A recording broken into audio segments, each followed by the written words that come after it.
in the last stream, we were working on a couple of different things. We started out working on automating sand and clay, which has been holding up just fine between streams. I have bumped up the numbers just a little bit so that now we are holding a backlog of 256 sand and 256 clay.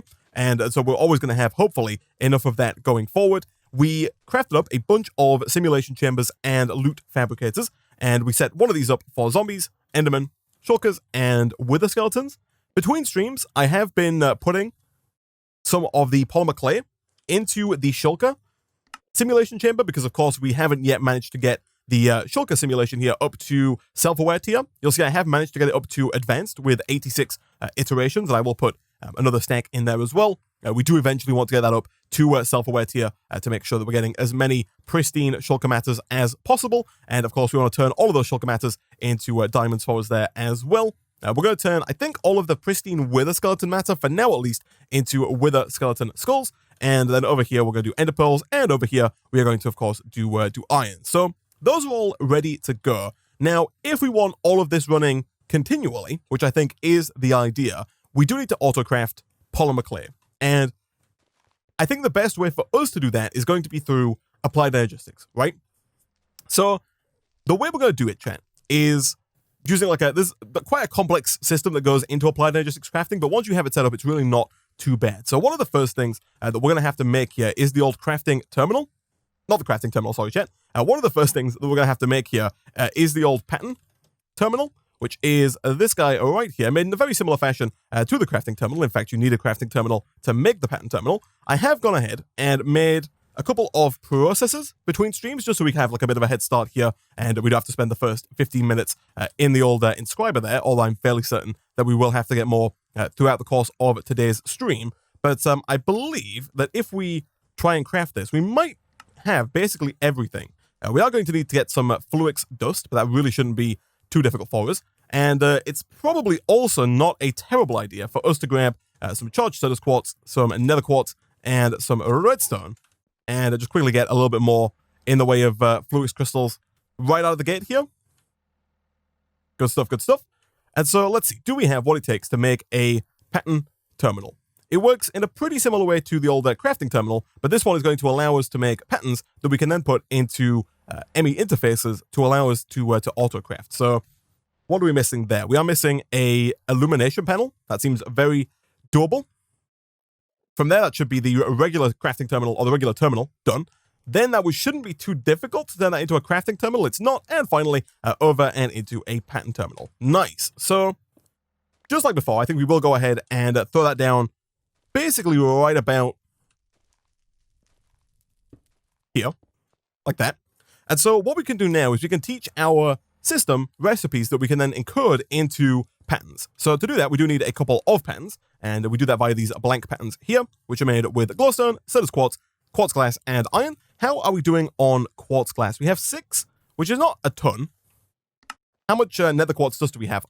0, which is also not a ton. So I will start sag milling up some nether quartz there. I did make some more nether quartz using our old duplication mana pool between streams as well, so we should have hopefully enough of that to get us through today's episode.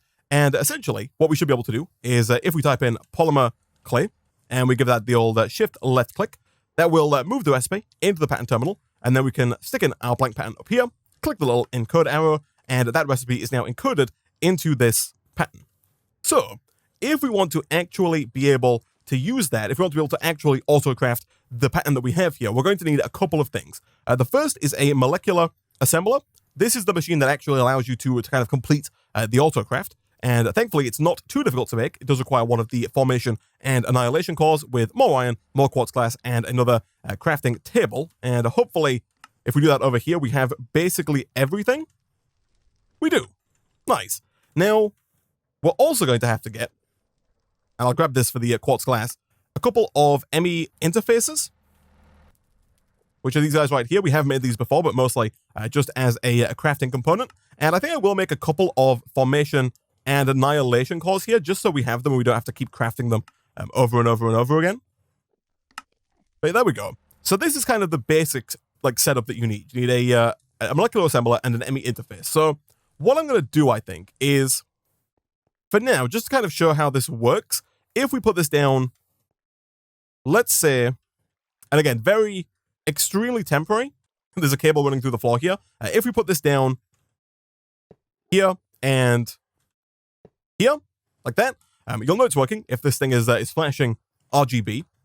And you can put this anywhere on the molecular assembler. The molecular assembler does not have to be connected to cable, but it does have to be connected to the ME interface if it's going to work. And so the way this works is you can put crafting recipes or patterns into the ME interface that are then usable by the molecular assembler. So if, for example, we put this pattern in like so, and then we go ahead and open our crafting terminal, we can go ahead and type in polymer clay. And if we take all of the polymer clay that we have out, you'll see now there's an option to craft it. We can now request that our system craft that polymer clay for us.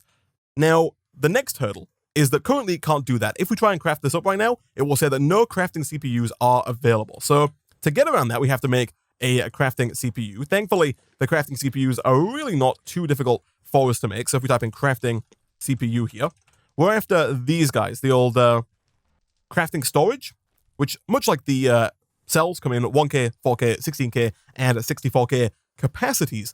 And the size of capacity you're going to need is going to depend on how big the craft is that you're trying to do. Right now, we're doing a very small craft, that being the polymer clay. And so I think we can probably fairly easily get away with the 1K version, which is just a 1K ME storage component with one crafting unit. The crafting unit does require a couple of processes here, but thankfully we do have all of those ready to go. And so if we quickly go ahead and craft up a 1K ME storage component, combine those two together, kaboom, we get a crafting storage. Nice. And for now, this can basically go anywhere on the network. You know, we could put it down just like right there, and that would work just fine. You can also put multiple of these together. So right now, if we were to go and, for example, request some polymer clay, let's say I wanted 10, and we click next, you'll see at the top here, it says bytes used 66. So the 1K storage drive here has a capacity of 1024 bytes, so approximately 1,000 bytes, and then that goes up to 4,000, 16,000, and 64,000 bytes for the highest tier there. Now, if we were to try and request, 1,000 polymer clay, or 1,003, you'll see now it requires 1,555 bytes, and we can no longer start it because the one crafting CPU that we have doesn't have enough storage in order to actually be able to, in order to hold all these items for crafting, right?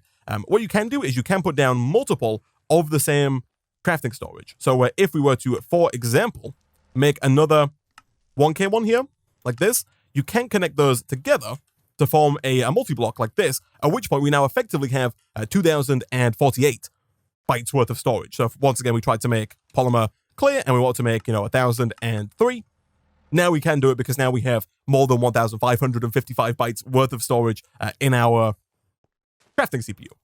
Pretty cool. So now we can request it, and if I go to request it, it should indeed work. So if I were to request 10 and click next and then click start, we should see it go into here. I'll put all the items in that are required. It'll craft them, and because you make these in sets of 16, that actually didn't take too long, but if I was to request, say, 100 and click start, we should see, again, all the items come through. The craft is being done again and again and again and again. And there we go. We have 100 polymer clay. Nice. Now, the key part here is we want to be able to auto-craft and auto-export that polymer clay to these simulation chambers. And to do that, we do have a few options. We're going to need an export bus, and I think for now, it's going to look a little bit worse, but it's going to be a lot cheaper. So I think what I am going to do is I'm going to craft one export bus, which shouldn't be too difficult. We do need a piston, but that is very doable. And then we need a crafting card, which is this guy right here, much like the acceleration card. It does require a basic card, this time with a regular crafting table, which apparently requires some Endstone that we are missing, but that is fine. Good stuff. And so the way this works is if we were to, for example, let's say get a drawer. Do we have a spare storage drawer? We do not. Let me get a new framed drawer, and then let me, of course, color that the way that the rest of our drawers are colored. And I think what I might do, chat, is temporarily, if we do this and this, and then for the first time ever, I think I'm going to downgrade the storage capability of one of my drawers, which you can do with the storage downgrade here. It reduces the amount that this can hold to a single stack. So now this can hold no more than 64 of a given item. The reason I'm doing this is that we're then going to use item conduits to pull the polymer clay out and send it around to the simulation chambers. My original plan was to put an export bus on each simulation chamber individually, but that would require 4 export buses and 4 crafting cards, which we could do, but that not only is pricey, but it also takes up multiple channels, right, which we currently do not have that many of. I should also clarify, because people did point it out in the comment section, and they always do point it out when I say it, because I always make the ME controller, and then I say that you can do, 8 channels per side. And then people in the comment section on YouTube always tell me, no, Isaac, you dingus, you can do 32 channels per side. And yes, that is true. I was referring to, like, with our current cabling, you get 8 channels per side. You can upgrade to better cabling. There are, for example, dense cables that you can use that can transfer up to 32 channels per side that we will look at upgrading to in the future. And of course, once you get 32 channels per side, that then opens up just a ludicrous number of channels. But for now, with our current cabling, this stuff right here, you can do 8 channels per side on the ME controller. And as of right now, we're using 6 of those 8 channels down here at the bottom. So that's that out of the way. Essentially over here, all we're going to do is we're going to put in a crafting card, like so, and we're going to put in some polymer clay. So by default, the export bus will try, and if we take the crafting card out, by default, if you put polymer clay into the slot here in the export bus, it's going to take the polymer clay out of the system and pump it around into the storage drawer, right? It's going to put it in here. The crafting card is basically going to say to the system, if you don't have any polymer clay, try and craft it and then export it. So it's basically telling our system to craft it if we don't have any, right? And it's going to use the iron, the lapis, and the gold and the clay to make that happen. At which point, hopefully, the system out here will kick into gear and make more clay. The system over here should be making iron just kind of passively here. And then we do still have to work on making gold and lapis. We'll get to that a little later on in today's stream. For now, though, let's make sure you're set to extract, always active, and insert. And then over here, once again, the exact same thing. We're going to go extract, always active, and then insert, and you guessed it, insert. Nice. So that should now be sending the polymer clay around to all of these. It is. The reason I downgraded the draw, by the way, is, and I should lock it also, actually, now that I think about it.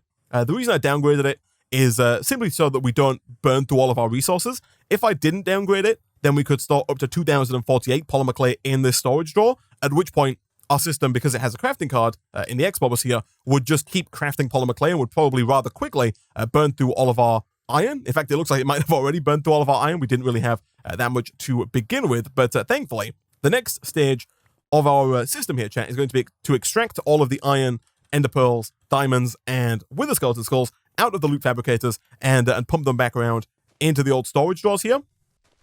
So let's have a look. We need an import bus, which really shouldn't be too difficult. It does require a sticky piston, but that is also very fine. And I think much like with the polymer clay here, instead of having an import bus on each loot fabricator, which was my initial plan, I'm instead going to have quite simply just a bunch of item conduits pulling out to one centralized chest area, which we're then going to import to, right? So I think that the easiest way for us to do this, because it is getting a little janky here, is probably, first of all, to make some more item conduits. I'm glad we got the conduit binder for that, and hopefully we do have a few pulsating iron ingots. We do indeed. Fantastic. And essentially all we're going to do is we're going to output from the bottom. I think we will go down into the energy cable block here, and we'll do the same on this side, like so. And then we'll put the chest, like, right there. So we're going to extract from all 4, it's a little hard to get around here, but we're going to extract from all, and I guess at that point we kind of might as well, oh no, yeah, I'm thinking we might as well, to just to save on space a little bit, kind of do this. It's going to make my life a little easier, I think, going forward.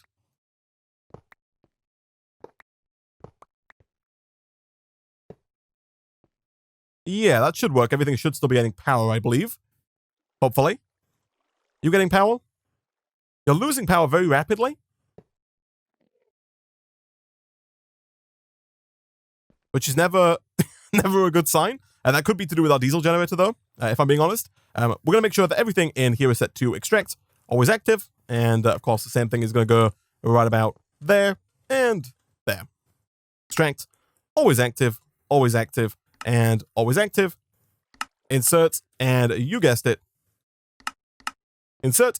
And at that point, all we're going to do is we're going to put down the old import bus on this guy. And because we have most of these items, I think, in storage drawers, in fact, maybe all of them. Do we have a drawer for wither skeleton skulls? We do not, but I will get one going here because we are going to get a lot of these items, and I think we do want them being stored, if possible, in storage drawers, right? That way, what we could do in the future is put in void upgrades if we want to delete excess. We could also very easily upgrade these drawers to hold very large amounts of any of these items. But yeah, that basically should be about it. All we need to do now is reconnect up the old ME cabling here. I think we are missing a little bit, but that really shouldn't be too difficult for us to make, chat.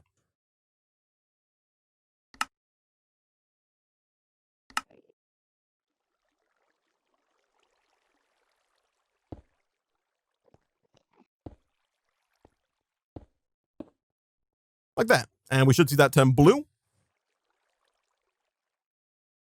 Beautiful. That means it's working. And then we do have quite a lot of items right now. I don't know if that is going to be... You'll see all of these are now full on polymer clay. We might also be just using too much power here. This one does use 880 redstone flux per tick. I think I might turn this one off temporarily, chat. We'll just set this to... you know what? I'll just get rid of the conduit temporarily, like that. Because this one is by far the most expensive. You know, the other ones here, they use 256 RF, 80 RF, and 150 RF. So this one uses more than all of the rest of them combined. You know, 880 redstone flux per tick is pretty high. It's almost a quarter of what we have going on downstairs with our diesel generator.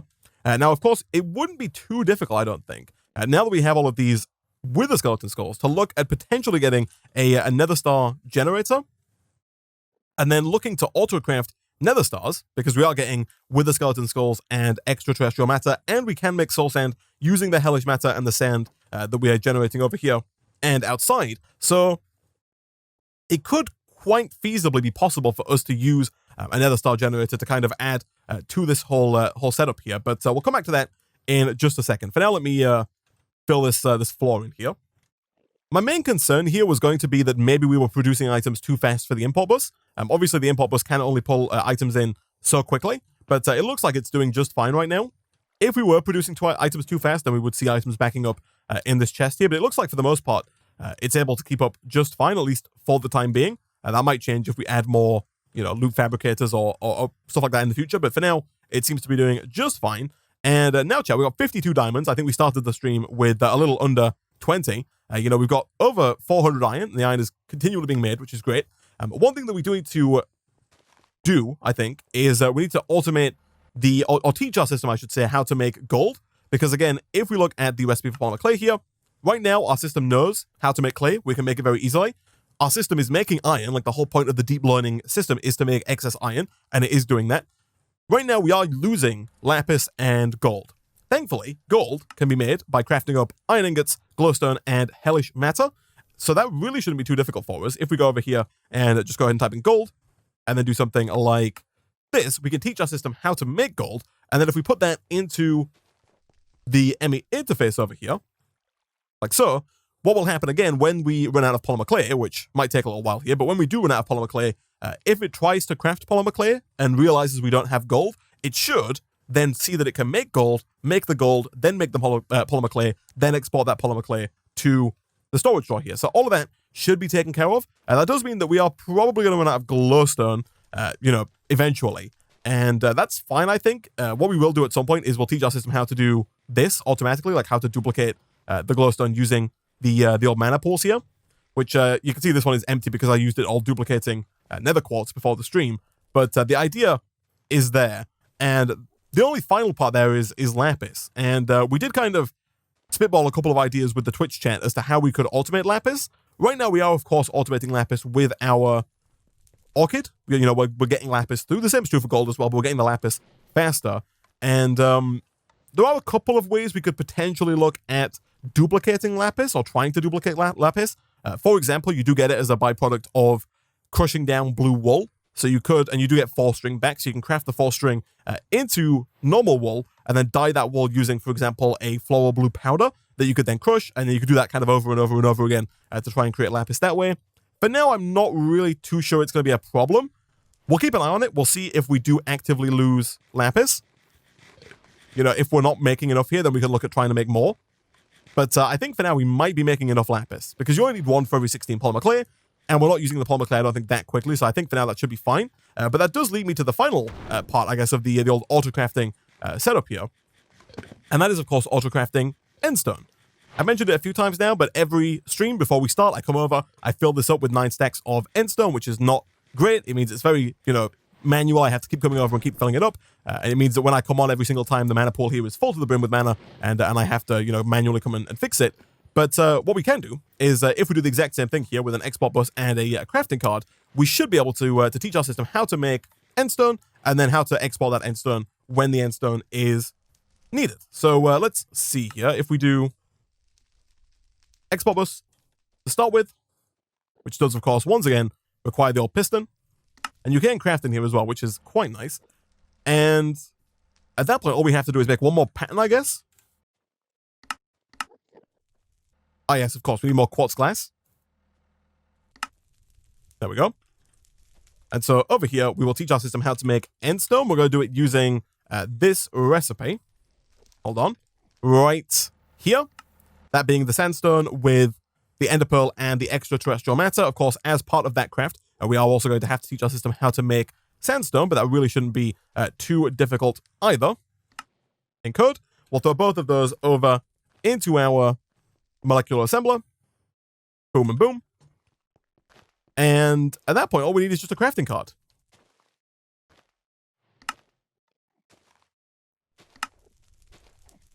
Thankfully, we do already have ME cabling running over here, because of the import bus that we have right there. So we can very easily throw down the export bus, put in the old crafting card, make sure that it has Endstone in there, and then hook that up to the system. And again, what we should see then is it's going to start, of course, by pulling some of the 1,400 Endstone that we have here out and exporting it over into the user here. We could, if we wanted to, put in some of these acceleration cards. You'll see right now, it's kind of filling up somewhat slowly. If we were to put in a bunch of acceleration cards here, it would fill that up, I think, quite a bit faster. You'll see those few stacks there filled up, and then more stacks fill up. It sends a lot more at once. I don't think that's really strictly necessary, because as you can see, the Endstone is used up quite slowly when it's working at full speed. Like, it takes one, every 10, 15 seconds or something. It's not particularly fast. So that should work out just fine for now. So, chat, I think the next thing that we really probably should start working on is maybe just seeing if we can make a rainbow generator. I do notice that our drives here are full. And so actually, before I do that, I might make a few more 1K storage cells real quick. We should have basically everything it takes to make a few of these, actually. Let's try and make 4 more, I guess. If we've got what it takes. We do indeed. Beautiful. We'll throw those in just to give us a bit of space there, a bit of breathing room. Good stuff. And yeah, let's see if we can make the rainbow generator. So, as mentioned before, the way you actually make the rainbow generator is in 2 parts. You craft up the rainbow generator bottom half and the rainbow generator top half. Each one is a resonating redstone crystal surrounded by 8 generators. Those generators are the nether star, overclocked, pink, heated, explosive, survival, sliming, potion, culinary, death, halitosis, ender, magmatic, frosty, furnace, and disenchantment generators. Now, as mentioned before, all of the generators, I believe, apart from the survivalist generator, do require a furnace generator. So I think the furnace generator is one of them, right? Yeah, so the furnace generator obviously also doesn't require a furnace generator, but all of the rest of them are made from a furnace generator. So basically, we need to make 15 furnace generators and a survivalist generator. Each of the 15 furnace generators does require one of these machine blocks, right? That we can either make using stable and unstable ingots, redstone, and simple machine chassis, or we can make with electrical steel, redstone alloy ingots, and industrial machine chassis. Now, I still think that we probably want to go with this bottom recipe, especially now that we have that shulker data model pumping out the diamonds. I think we could do that fairly easily, right? It does mean that I have to go through the stress of crafting 16 or 15 of them to get all of those unstable ingots, But I think that's probably worth it. If we're going to make 15 of these, that means I need like what? 60 of those unstable ingots? It's definitely simpler. It means I don't have to go through the process of making 15 industrial machine chassis, nor do I have to wait to make 15 electrical steel and 15 redstone alloy ingots. The soot-covered redstone's easy enough, and the simple machine chassis is just iron and grains of infinity. And now that we're getting so much iron from our deep mob learner, you know, it's very quickly becoming one of the items that we have the most of. I think that we can probably do this fairly easily. So let's see if we can't make, I guess, 16 of these. How many grains of infinity do we have? We got 41. So do we have what it takes to make the survivalist generator, actually? Just like right out of the gate here? It doesn't appear so. What are we missing? We do need also a lot of redstone alloy ingots, actually. I'm pretty sure that, again, every generator requires at least 2 redstone alloy ingots, apart from the heated redstone generator, which requires 7. So we need, at the very least, 32 redstone alloy ingots. That's 2 for every machine, plus the extra 5 here means we need 37 redstone alloy ingots. So we need 37 redstone and 37 silicon. That should be very doable.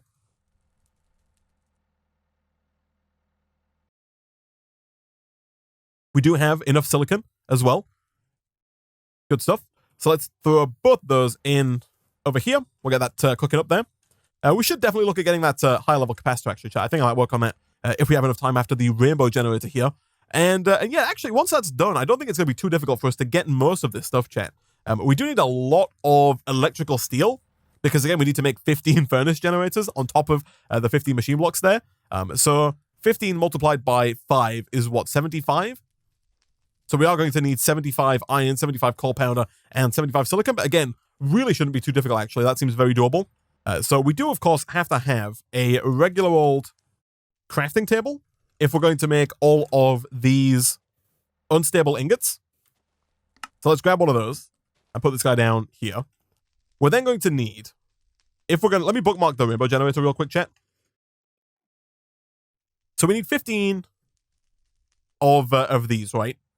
Which means we need 60 unstable ingots, which means we need 60 diamonds, which sounds like a lot, but again, we're getting them kind of just coming through passively now, so it's really not too much whatsoever. 60 iron, which again, not really much at all given how much we have right now. And then 60 sticks, which we've got 8,000 sticks. That's really not going to be an issue for us. And that should basically be all of it, right? We do want to make sure we have all of the soot-covered redstone. And again, I believe we need 60. We got 53 there. We did make quite a bit in the last stream. I'll make enough here to get us up to 60. There we go. And I think that's basically everything we need, right? If we're going to make 15 of these, yeah, we need 60 soot-covered redstone, 60 unstable ingots, and then 15 machine chassis, which we do have. Okay, so I think what I'll do now is I will grab like some cobblestone, and I'm going to fill my entire inventory with cobblestone, apart from, now please distribute this again, apart from that top 4 slots. That way when we craft the 4 ingots, they should get placed here. So I believe it's diamonds, iron, and it's like that, right? Yeah. And again, I think we do want to make sure that we use 1, 2, 3, 4. We don't want to do this like perfectly. We don't want to have extra stuff in here if we can avoid it. Let's make sure we have stuff there. So this should be pretty doable, actually. Ah! Oh no, chat. See what I mean? 10 seconds is loads of time. You actually have so much time. You have so much time that I wasn't even scared then. You may have been fooled by my whimper and scream, but like I was never for a second doubting my ability to to complete that craft. The panic. Never mind, chat. He's a pro. Exactly, chat. I've got this. All right.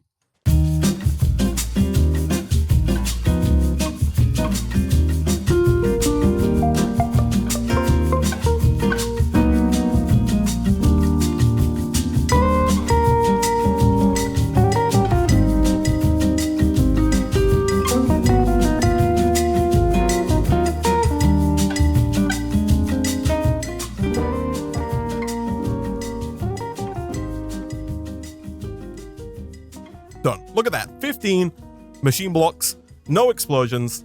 Piece of cake. Beautiful. All right. So, chat. So. Let's grab this. Throw those in there. Let's get the old electrical steel going. How much electrical steel did we say we needed? We need 75, right? Yeah, so I guess we'll start with a stack of iron, a stack of coal, and a stack of silicon, which is the one thing that we're a little low on, but we do have, of course, quite a bit of sand, and we can go and sag mill that. The flint here, by the way, in this slot gives you a chance to get a little extra on the silicon.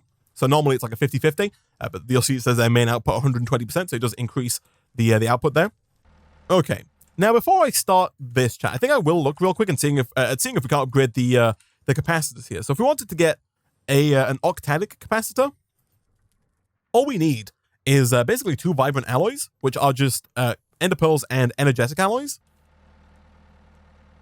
We do have 1 energetic alloy, but we can of course make more with glowstone, redstone, and gold.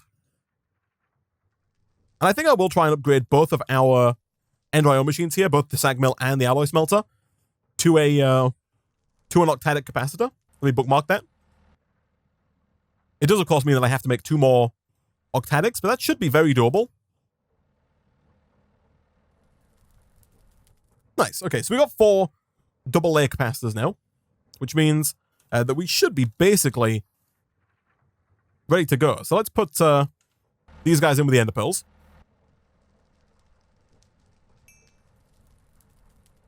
That will hopefully get us some of these vibrant alloys. We only need 4 of them.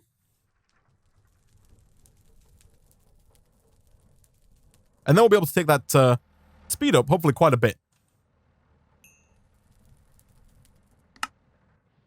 Do the block of glowstone, but again, that's fine. Boom. And boom. Nice. So yeah, if we take this out, previously it was using 90 RF per tick. Now it's using 150. And it's hopefully a good deal faster as well. I guess we'll also grab you and then do something like this with 1 more block of glowstone. And boom, nice. So now these are basically as fast as we can get them with crafted capacitors. I believe we can get faster capacitors maybe through end cities. I think that depends on how the pack has been configured though, so I'm not entirely sure on that one. But now if we do silicon, iron, and coal dust, that should hopefully start to get us the electrical steel there. We do need 75, so we need more than the 64 that we're making right there. But that is fine. Other than that, I don't know if there's much else that we're really missing. We should now be able to make, I believe, the survivalist generator. I guess just as soon as we have 1 electrical steel, which we definitely do. Boom. So that's the first generator done. Do we have 2 resonating redstone crystals? We do. Nice. Okay. So yeah, now we see the rest of the generators. And let's see. Do any of them have anything wacky? We do need some ice, which could prove somewhat difficult to get. Or maybe not. I guess this makes it, this is probably the easiest way for us to do it, is to put down water next to the pure daisy, get some snow, shovel the snow, craft it back up, and then make ice. Yeah, that's fine. Let's do that. I do believe that it has to go down like near, that's not right, near on the same level as the pure daisy. So I think we want to do something like that. All right, so I believe we do need a shovel. Do we need a shovel here, chat?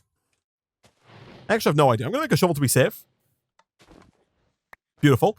Twitch chat has pointed out that we can duplicate our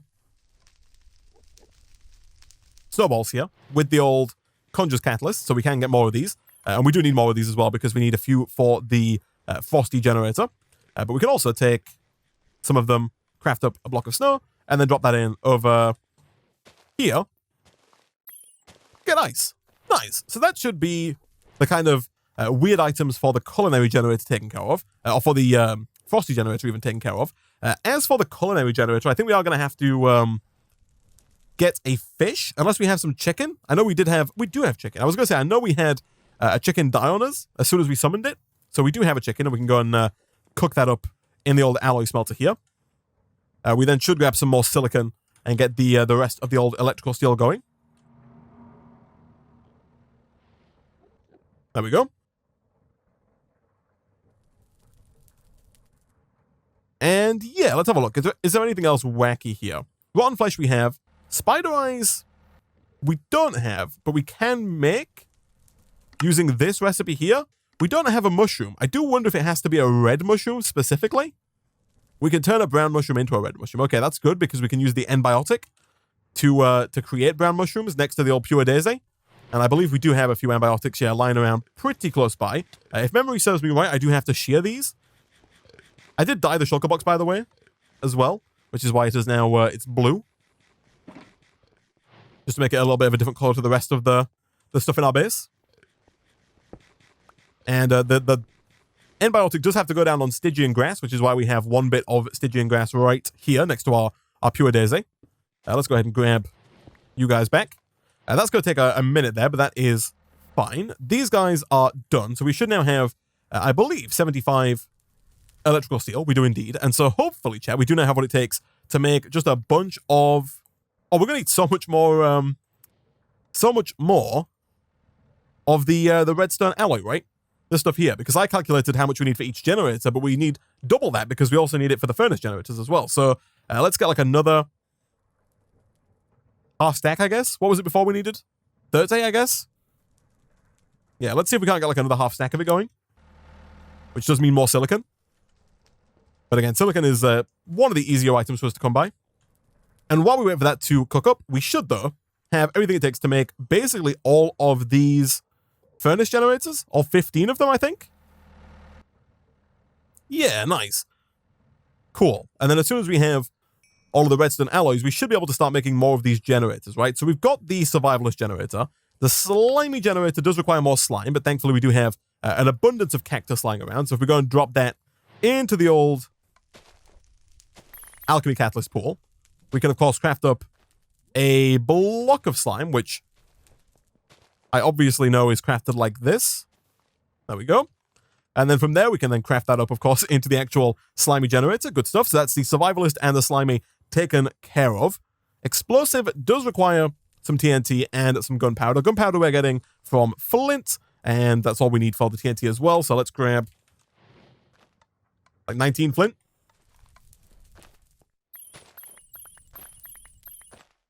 I think 15 is going to be more than enough. We can make TNT. And then generator. Nice. We then need the heated redstone generator, which is basically just all redstone. It does also require a magmatic generator in and of itself. So we do need to make 2 magmatic generators, but which requires a bucket of lava as well. So we'll come back to that one, I think, in a second. We need a pink generator. Can I use floral powder? I cannot. That does mean we're going to have to craft up... Oh, but we can use floral powder to make the pink. Okay, that's actually very doable then. In terms of petals, we do have quite a bit of white and a little bit of red. So I guess we'll go with the old bone meal and shears tactic to get some more red here.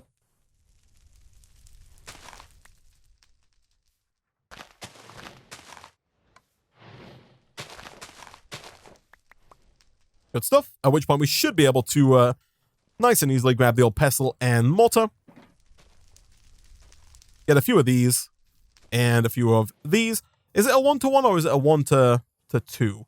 We get 2, nice. So that should be enough there. We do, of course, have to grab 1 wool and dye that pink. Beautiful.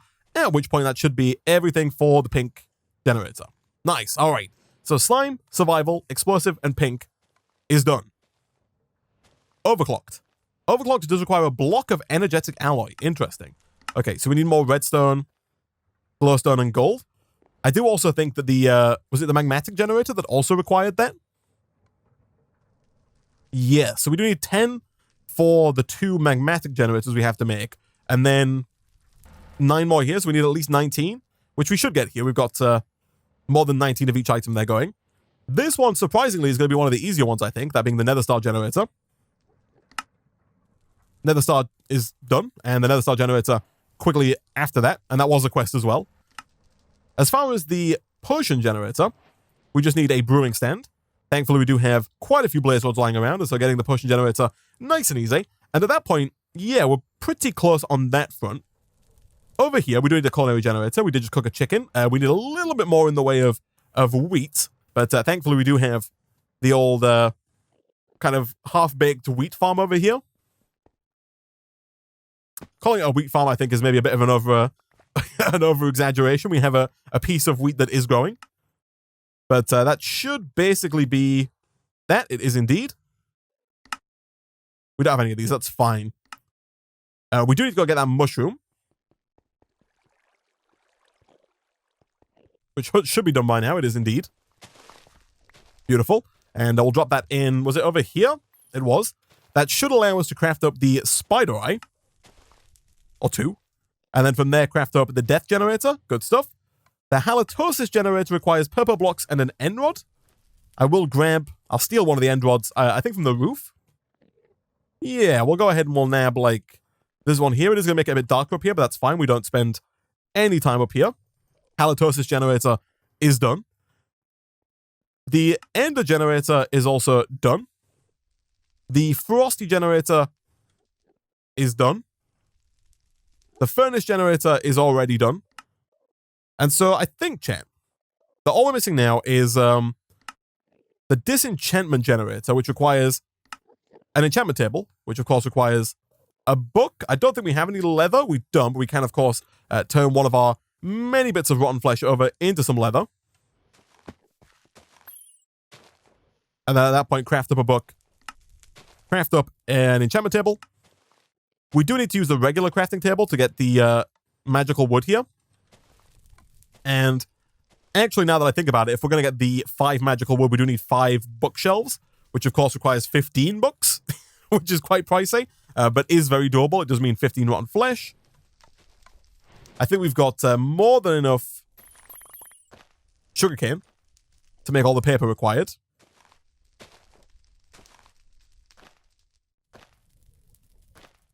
Good stuff. Bookshelves do require wood as well. Can I use any wood here? I can. 5 is good. And then we just craft those up with some gold in a regular old crafting table, which for now I guess we'll use the one out here that we destroyed, so never mind. Wait, can I do this in here? I totally can. Nice. Cool. And that should hopefully be that taken care of. It is. Okay, so what are we missing now? Now we're just missing the 2... Don't know why that's filling up every time. Oh no, did I delete something there? What is this? Why is there a trash can slot that my stuff goes into? Oh my, that deletes it, right? Well, we lost an energy cell, chat. A energy converter, which is not, yeah, the energy acceptor, that's the one. It's not a huge loss, but it's still a little annoying to lose it like that. We're not full up on space, right? No, we're not. I don't know. I'm just wondering why things are not going in right. So yeah, we're just missing 2 magmatic generators, right? And the overclock generator. The overclock generator should be now doable. So I'll make a block of you. And then see if we can't make the old overclocked generator like so. And then let's see. Do we have what it takes to make 2 magmatic generators? I believe we do in all but lava.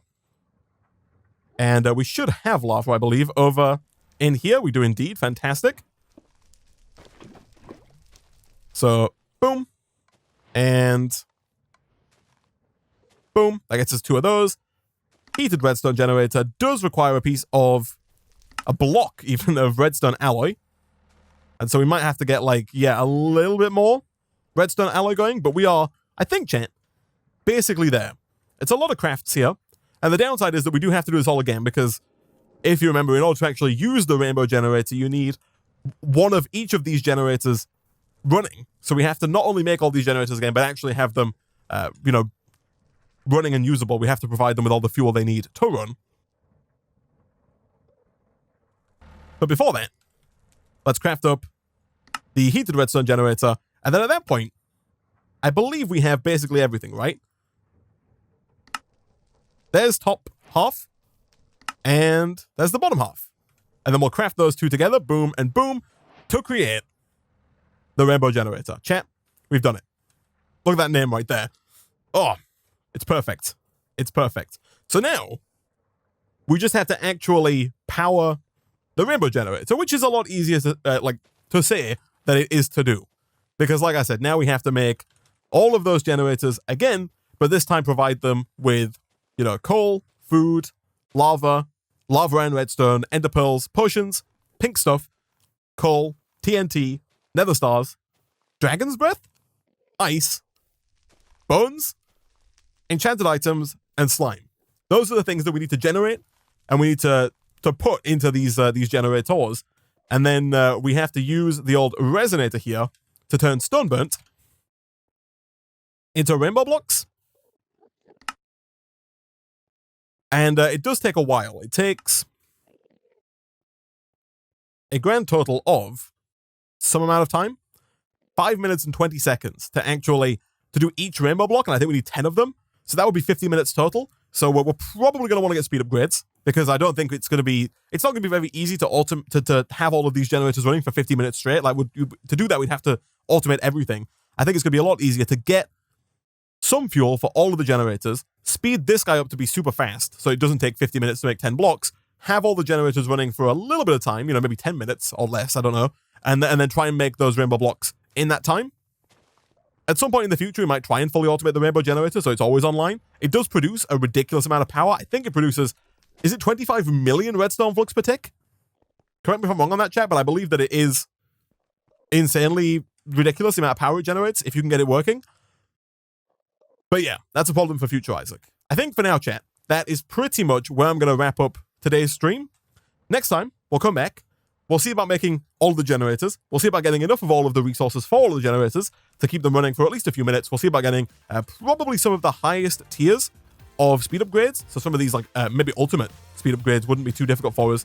And at that point, we can hopefully speed up the resonator to be fast enough so that we can make the rainbow blocks in a reasonable amount of time. Hopefully we don't have to have the rainbow generator running for too long. And yeah, at that point, we can hopefully open up the overworld, open up the portal even to the overworld, and start on the next line of quests.